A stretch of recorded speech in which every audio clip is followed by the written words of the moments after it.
Okay, so this week we had a discussion question that was how can I know if something is wrong? And once I know it should be changed, what are some ways I can change it?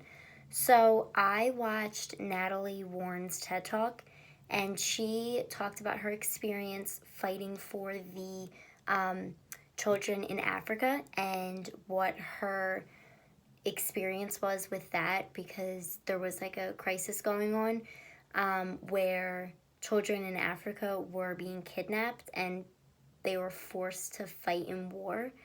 And so she said when she read about that, she kind of went through her whole life. Like she lived in Chicago in like a low income neighborhood.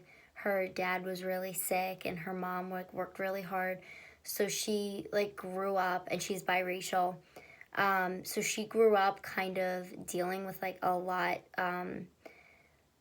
She was bullied in high school.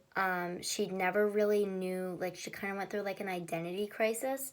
And her senior year, that's when she found out about the children in Africa. And she said that it was just a gut feeling that she had. So I think, in my personal opinion, like that's how you know something is wrong. You feel it and you know that it's wrong. You have like a moral compass. And she stopped what she was doing. She knew that she had to help these kids. She did whatever she could to help them. And like she did the right thing by like she stopped her academic career and she didn't go to college, which isn't what her parents wanted her to do, but she knew that she had to help these kids and she knew that this was something that she had to do. So she went on and she went to all these different countries and all these different states and protested. And she was on the Oprah Winfrey Show and she just made like a big difference. And she talks about how one person can make that big difference. It doesn't have to be like a huge thing, like one little thing can make a big difference. So I think you know something is wrong if you feel it and if it's wrong for you and if you know it should be changed.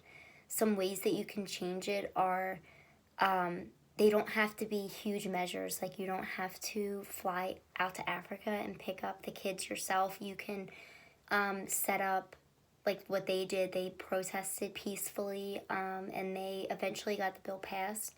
So I think there's some peaceful ways to do things and there's certain ways to go about different situations in which if you know something is wrong, you can make a change and you can make a difference because we live in a country where our voice is heard and our voice does make a difference. So that's what I think about this topic.